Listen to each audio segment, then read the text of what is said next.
नमस्कार दोस्तों। आज हम आपको पूरे डिटेल में बताने वाले हैं कि आप अपना नया पैन कार्ड कैसे घर बैठे बैठे आधार की मदद से बना सकते हैं।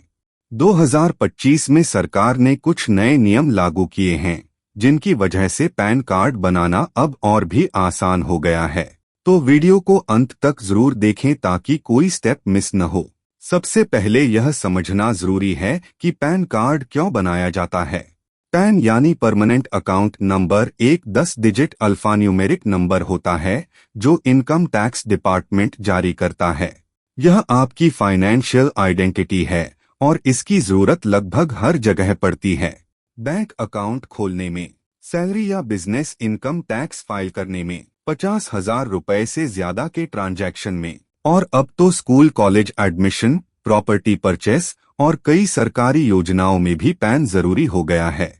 2025 से सरकार ने पैन बनाने के नियम और आसान कर दिए हैं। अब आधार अनिवार्य कर दिया गया है, यानी सिर्फ आधार कार्ड और रजिस्टर्ड मोबाइल नंबर से आप पैन कार्ड अप्लाई कर सकते हैं। पुराने पैन कार्ड होल्डर्स को भी 31 दिसंबर 2025 तक आधार लिंकिंग जरूरी कर दी गई है।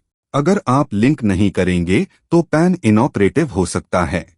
सबसे पहले NSDL UTIITSL की ऑफिशियल साइट खोलिए और apply for new pan form 49 चुनिए। एप्लीकेशन टाइप में फॉर्म 49 और कैटेगरी में इंडिविजुअल सिलेक्ट कर लीजिए। अब टाइटल चुनें और नाम उसी तरह भरें जैसे आपके आधार में लिखा है, लास्ट नेम, फर्स्ट नेम और middle name.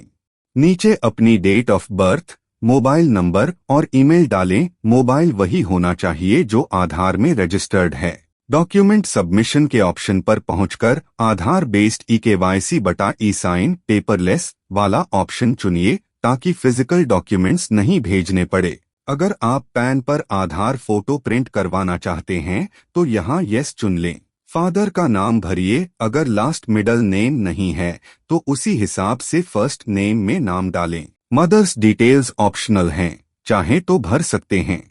Source of income में अपना विकल्प चुनिए। अगर इनकम नहीं है तो नो इनकम सिलेक्ट कीजिए। अब एड्रेस भरें। रेजिडेंशियल या ऑफिस एड्रेस चुनिए और कम्युनिकेशन एड्रेस वही रखें जहां आप पैन चाहते हैं। आओ कोड को अपने एड्रेस के हिसाब से चुनिए।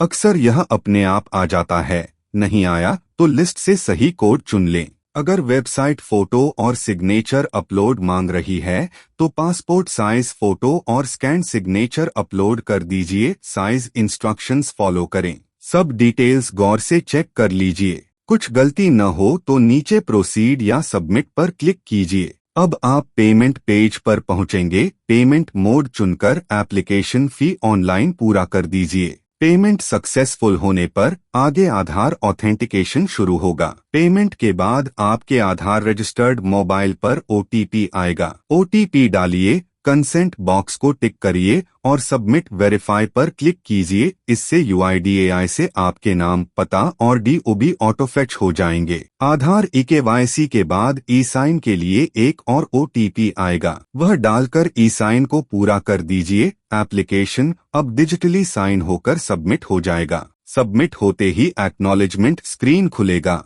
इसका 15 डिजिट एक्नॉलेजमेंट नंबर नोट कर लीजिए और PDF डाउनलोड करके सेव प्रिंट कर लें। ई-पैन कई बार 24 घंटे के अंदर मिलता है और फिजिकल पैन नॉर्मल डिस्पैच में कुछ दिनों में आता है। ई-पैन PDF पासवर्ड आपकी डेट ऑफ बर्थ DDMMYYYY होती है, इसलिए वही डालकर PDF खोलिए। अगर आधार रजिस्टर्ड मोबाइल नहीं है या आधार ऑथेंटिकेशन फेल हो जाए तो एप्लीकेशन रिफंड हो सकता है और आपको फिजिकल मोड से अप्लाई करना पड़ेगा। इसलिए आधार के साथ रजिस्टर्ड मोबाइल होना जरूरी है। बस दोस्तों, इतना ही। आपने आधार के जरिए पेपरलेस तरीके से पैन के लिए अप्लाई कर लिया।